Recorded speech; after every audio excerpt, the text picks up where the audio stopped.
ترامپ می رود به کشورهای عربی در یک دو روز در همین هفته جاری، دختران عرب با رقص موی از ترامپ استقبال می کنند. ندیدید در صفحات؟ دختران عرب،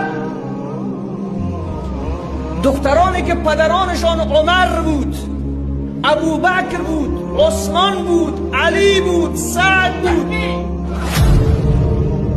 امروز در برابر طاغوت زمان، بزرگترین دشمن اسلام و دین، رقص مو را به استقبال ترامپ انجام میده و طیاره‌ای با قیمت 400 میلیون دلار به ترامپ هدیه داده می شود. فرزند کوچک بیگناه غزه نان برای خوردن ندارد. از یک طرف برادران خود را، خواهران خود را، اطفال بیگناه را در غزه می بینیم به خاک و خون می تپند. دیروز 121 نفر شهید شده در غزه، در این هوای گرم و سوزان.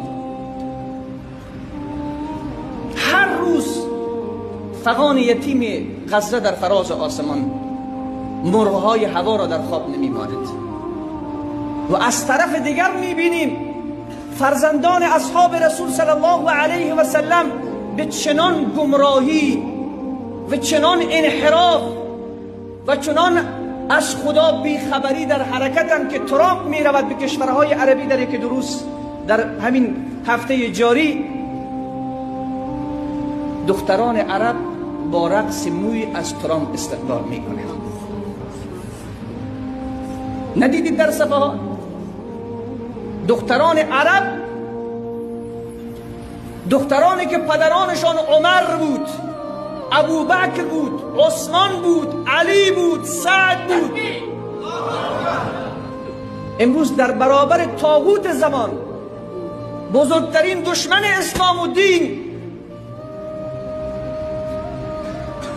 رقص مو را به استقبال ترامپ انجام میده و طیاره‌ای با قیمت 400 میلیون دلار به ترامپ هدیه داده می شود. فرزند کوچک بیگناه غزه نان برای خوردن ندارد. برای دشمن خدا، دشمن مسلمین، دشمن کشورهای اسلامی